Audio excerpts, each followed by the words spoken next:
Bonjour, aujourd'hui nous allons travailler sur la correction du cas Brasserie Blandy qui se propose d'éclaircir un petit peu les notions de marge sur une production.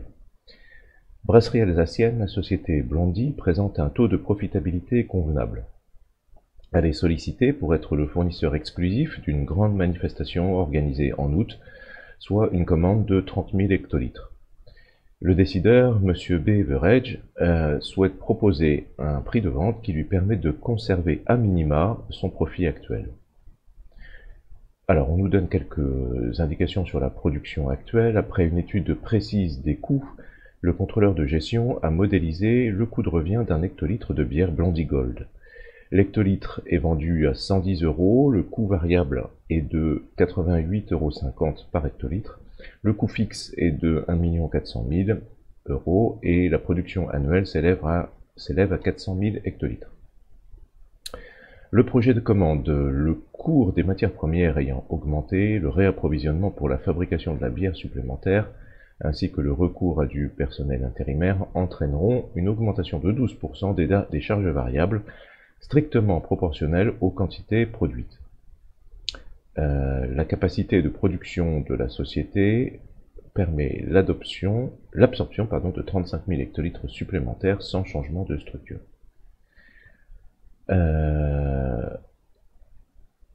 Voilà, et puis ensuite on aura une seconde commande de 10 000 hectolitres supplémentaires vient de tomber dans le cadre de la manifestation d'août. La capacité actuelle de la société Blandy ne permet pas d'accepter cette nouvelle commande, puisqu'on nous dit ici précédemment qu'on a une capacité supplémentaire de 35 000 hectolitres et qu'on a déjà une première commande de 30 000 hectolitres, donc il ne reste plus que 5 000, ce qui ne permet pas de couvrir les 10 000 ici. La capacité actuelle ne permet pas d'accepter cette nouvelle commande. Pour réaliser la production supplémentaire, la société Blandy peut soit sous-traiter en partie la production qu'elle ne peut pas réaliser elle-même, compte tenu de sa structure, à condition d'augmenter de 30% les coûts variables de l'activité courante pour la part de production sous-traitée. Soit investir un nouvel équipement, augmentant les coûts fixes de 150 000 €. Beveridge souhaite maintenir son taux de profitabilité d'activité courante. Voilà, donc ça sera pour la deuxième question, mais on va déjà se concentrer sur la première. Donc ici, en fait, la première chose, ça consiste à calculer le prix de vente pour la première commande de 30 000 hectolitres. On connaît le prix de vente de la première. Je vais vous les remettre ici en surligné. Voilà, donc on a 110 € par hectolitre pour le prix de vente. Le coût variable il est de 84,50 € et le coût fixe il est de 1 400 000 €. Voilà, pour une production annuelle de 400 000 hectolitres. Donc ça, c'est les quatre chiffres clés. Et puis l'autre chiffre, le chiffre clé dont on aura besoin, ce sera l'augmentation de 12% des charges variables. Voilà. Alors du coup, notre travail ici va chercher à compléter ce tableau dans un premier temps. Alors, on a si on repart de l'existant, hein, on a 44 millions. 44 millions, en fait, c'est ce qui correspond à notre chiffre d'affaires actuel, c'est-à-dire sur les 400 000 hectolitres vendus à 110 € l'unité. Ça nous donne un chiffre d'affaires de 44 millions. Donc déjà, la première chose, en fait, il s'agit de déterminer la profitabilité, la rentabilité, la profitabilité plutôt, de l'activité courante actuelle, de manière à être en mesure de la conserver, puisque c'est ce qu'on nous demande ici. Donc ça, ce chiffre d'affaires, ça correspond à 400 000 hectolitres, qu'on multiplie par 110 € l'unité.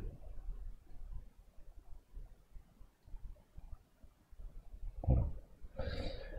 Alors, les charges variables.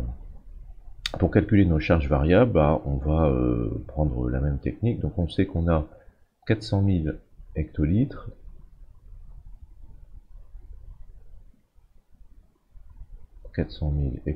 Qu'on va multiplier par nos charges variables qui sont de 84,50 €.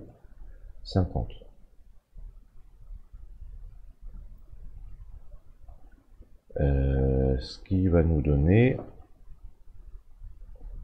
33 millions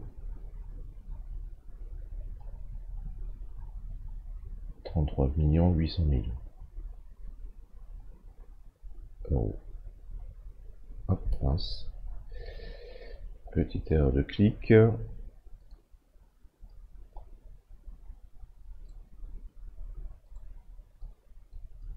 Voilà, 33 800 000 €.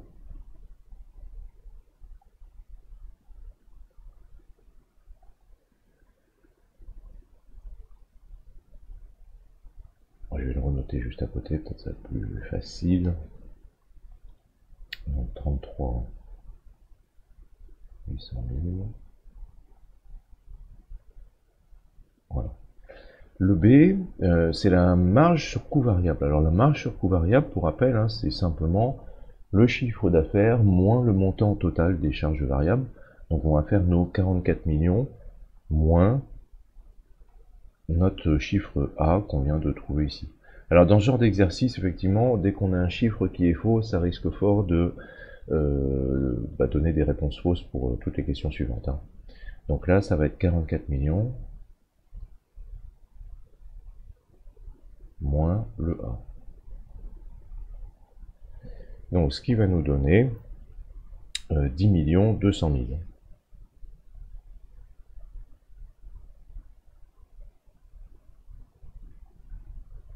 Voilà. Nos charges fixes, bah, elles sont données dans le sujet, on nous parle de 1 400 000.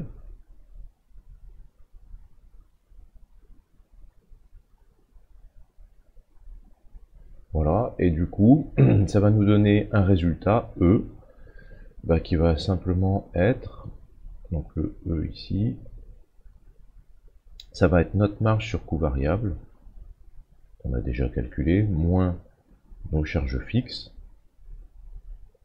et donc ça va nous donner 10 200 000 moins 1 400 000, à savoir 8 800 000.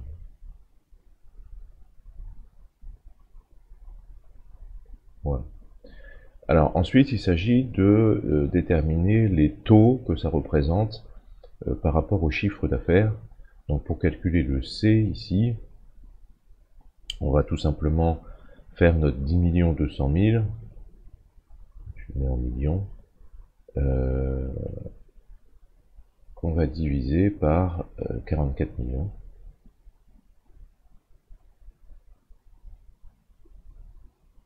Et on obtient ainsi un taux de marge variable, de marge sur coût variable, pardon, de 23,18.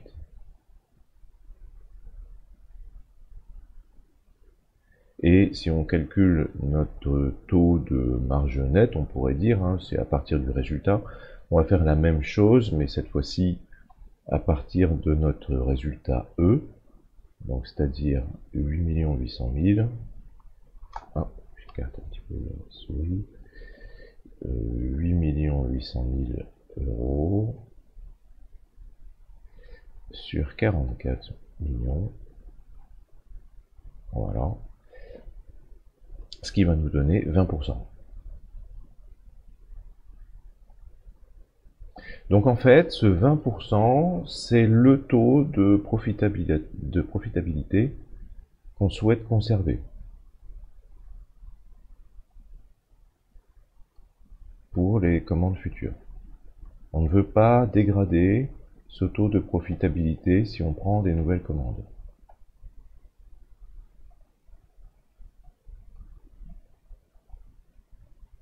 On ne souhaite pas dégrader.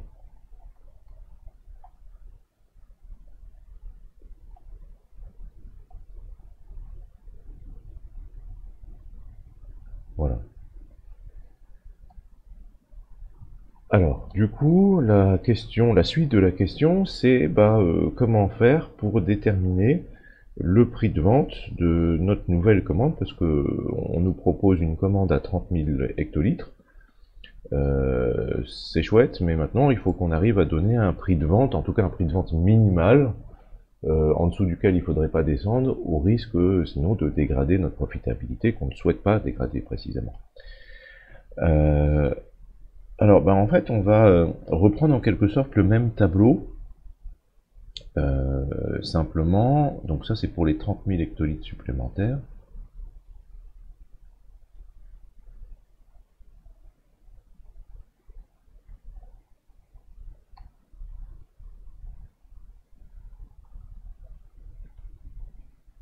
Voilà. On va reprendre notre même tableau, mais par contre cette fois-ci, on va mettre à la place de notre chiffre d'affaires, on va mettre une inconnue, on va l'appeler X. C'est pas très original, mais ce sera le chiffre d'affaires qu'il faudra réaliser à travers notre commande supplémentaire. Et puis on va essayer du coup de recalculer tout le reste et faire en sorte que on connaisse déjà le résultat, puisqu'on sait qu'on veut 20% de profitabilité. Alors, nos charges variables, alors attention, on sait que nos charges variables, elles augmentent de 12%. Donc on va reprendre notre prix précédent de 84,50 € par hectolitre, mais on va l'augmenter de 12%, donc on va faire fois 1,12. Voilà. Ce qui va nous donner du coup ici un premier sous-résultat, si on peut dire, de 94,64 €. Donc ça c'est les euros par hectolitre. Et ce tarif d'euros par hectolitre, on va le multiplier du coup par nos 30 000 hectolitres, puisque notre commande couvre 30 000 hectolitres. Et ça va nous donner un montant total de 2 839 200 €.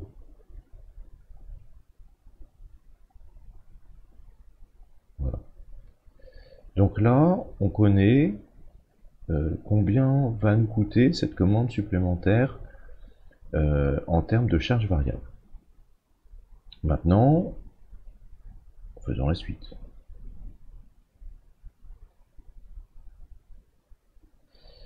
La suite, ça va être notre marge sur coût variable.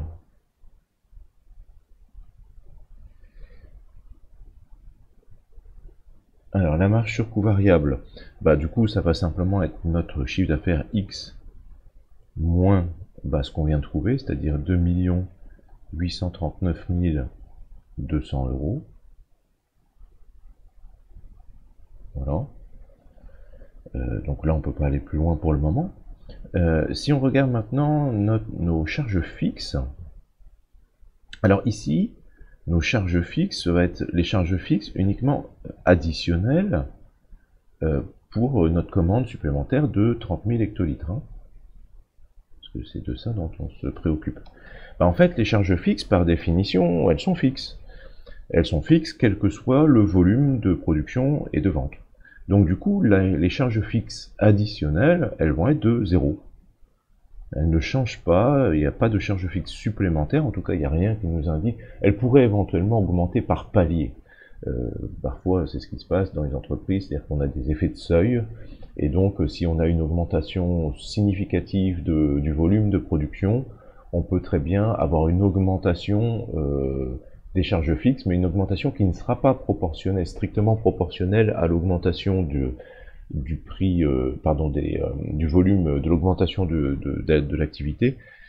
Ça sera essentiellement par palier que ça se passera. Mais ici, pour le coup, puisqu'on nous parle d'aucune augmentation de charge fixe, on va considérer que c'est 0. Et du coup, notre résultat, le résultat, ici, on va pouvoir l'exprimer en disant que bah, ça va être 20% de notre chiffre d'affaires, puisque c'est la profitabilité qu'on vise. Donc autrement dit, 0,2 fois X. Voilà. Et on sait que ce 0,2 fois X, ben, du coup, il doit correspondre à notre marge sur coût variable, puisqu'on n'a pas de charge fixe. Ici, on peut dire que les deux doivent être équivalents. Donc ça nous permet d'écrire en dessous l'équation 0,2x est égal à x moins 2 839 200 euros. Bon, bah on a une équation toute simple avec une seule inconnue, x, qui correspond à notre chiffre d'affaires sur cette commande supplémentaire de 30 000 hectolitres. Et il suffit de la résoudre. Et on obtient ainsi très simplement un x qui est égal à 2 839 200. On va diviser par 0,8 comme 1x moins 0,2x. Et ce qui va nous donner 3 549 000.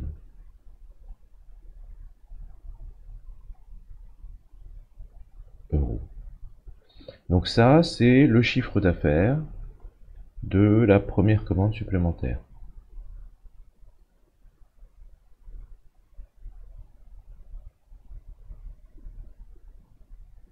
Pour les 30 000 hectolitres. Donc ramené à l'hectolitre, ça nous donnerait un prix de 118 euros, soit 118 euros, 30 par hectolitre. Je divise mes 3 549 000 par 30 000 et j'obtiens ce prix de vente. Donc là, on a notre prix de vente minimal, en dessous duquel on ne peut pas aller si on veut préserver la profitabilité de l'activité à hauteur de 20%. Ça, c'est pour les premiers 30 000 hectolitres qu'on nous propose de nous acheter. Alors maintenant, on nous parle d'une deuxième commande de 10 000 hectolitres supplémentaires. Et cette fois-ci, on a à choisir entre le fait soit d'investir, parce qu'on a atteint notre seuil, notre plafond de production. On peut pas produire tel quel, on peut pas produire les 10 000 hectolitres supplémentaires, soit on investit, soit on sous-traite. Alors on va étudier du coup les deux possibilités et puis essayer de déterminer laquelle est la plus avantageuse. Alors si on reprend les données, si on sous-traite, alors on va reprendre un petit peu le texte ici plus haut. Voilà. Donc on nous parle là, dans le cas d'une sous-traitance, d'une augmentation de 30% des coûts variables hein, par rapport à l'activité courante. Donc on va faire 30% fois nos 84,50 €.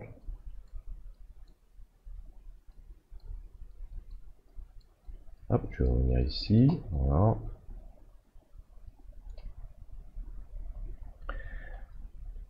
Alors, donc là, on a 30%, on a plus 30% de coûts variables unitaires. Donc ça va nous donner 1,3 fois 84,50 € fois nos 10 000 hectolitres.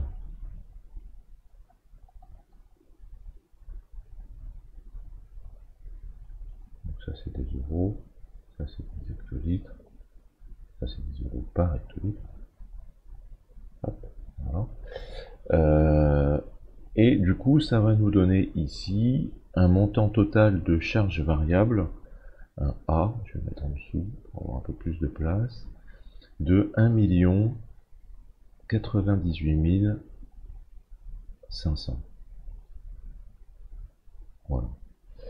Du coup, ça va nous donner juste en dessous une marge sur coût variable.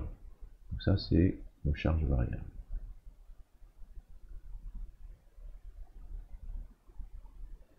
Une marge sur coût variable qui va être de 1 100 000 moins 1 098 500, donc c'est-à-dire il reste juste 1500 euros en marge sur coût variable. Ici, on sous-traite, donc les charges fixes supplémentaires, encore une fois, additionnelles, bah, de toute façon, il ne peut pas y en avoir. Ça va être 0. Et du coup, ça va nous donner un résultat propre à cette commande, cette deuxième commande supplémentaire. Un résultat qui va être de 1500 euros. Voilà. Ça, c'est pour le cas de la sous-traitance. Maintenant, regardons ce qui se passe si on fait un investissement. Alors, dans le cas d'un investissement, il faut qu'on reprenne un petit peu là aussi le texte. On nous parle de coûts fixes de 150 000 euros ici. Et puis on a toujours nos charges variables. Alors on est toujours sur une augmentation, on part sur une augmentation de nos charges variables, mais qui reste à 12%, puisque c'est toujours au-delà des 400 000 hectolitres.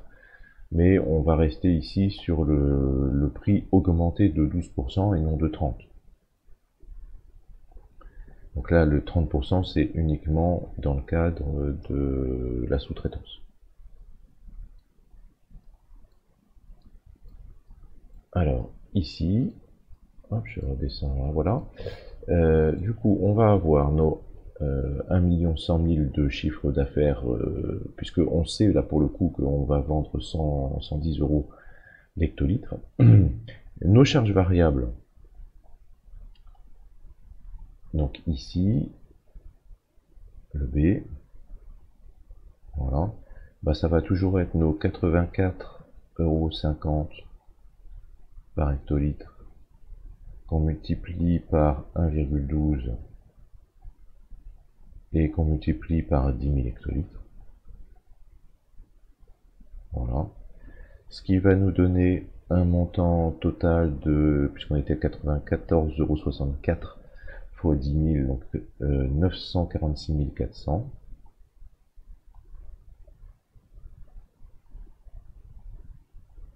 Voilà. Notre marge sur coût variable, bah, ça va être notre 1 100 000 moins 944 400, 46 400. Il reste donc 153 600. 153 600. Nos charges fixes additionnelles. Ici, on nous dit que pour le coup, on va avoir 150 000 euros de charges fixes additionnelles. Donc là, ça reflète ce que je vous disais précédemment, c'est-à-dire qu'on a une augmentation par palier, par seuil, de nos charges fixes. Et là, pour le coup, vu qu'on a passé un plafond de production, ça augmente nos charges fixes, mais qui restent toujours au même niveau de 150 000 euros, que ce soit pour 10 000 hectolitres ou 12 000 hectolitres supplémentaires. Hein. Et du coup, notre résultat, bah, ça va simplement être notre marge sur coût variable moins hop, nos charges fixes additionnelles, et ça va nous donner notre résultat qui va être à 3 600 euros. Donc, conclusion de cet exercice, quelle est l'option la meilleure pour la deuxième commande supplémentaire? Alors en fait, j'ai envie de dire, tout dépend. Si, si on part sur une augmentation durable, si on parie sur une augmentation durable de la production,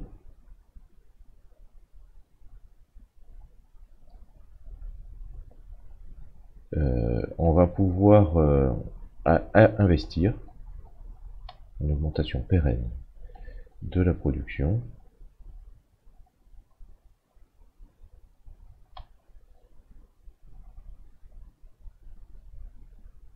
Alors, on va partir sur la solution investissement. Par contre, si on part sur une augmentation qui est plus temporaire, on va préférer la sous-traitance, quitte à avoir un résultat qui va être moindre, mais qui nous donnera beaucoup plus de flexibilité, parce que, n'oubliez pas, ici nos charges fixes additionnelles de 150 000 €, elles sont récurrentes. Elles vont rester, ces charges fixes additionnelles. Donc ça veut dire que si on a vraiment une augmentation du volume de production qui reste assez constante et suffisante, dans ce cas-là, c'est pas très grave, ça nous permettra de les amortir, en quelque sorte, par contre, enfin de les couvrir en tout cas. Par contre, si cette augmentation de production est tout à fait ponctuelle, on n'a pas envie de garder cette augmentation de charge fixe, et du coup on préférera sous-traiter, quitte à avoir un résultat, n'oubliez pas, hein, c'est toujours un résultat supplémentaire, hein. Donc de toute façon c'est du plus en quelque sorte pour l'entreprise, mais on préférera avoir un résultat supplémentaire moindre, de manière à ne pas se gréver les résultats futurs de l'entreprise. Voilà. Et puis donc du coup, ici, la toute dernière question, c'est quelle est la notion de contrôle de gestion qui est au centre de ce raisonnement-là, notamment enfin, à travers chacune des commandes supplémentaires. Bah ici, en fait, ce qu'on étudie, c'est ce qu'on appelle le coût marginal. Donc, c'est-à-dire, je vous rappelle, le coût marginal, c'est le coût de la toute dernière unité produite.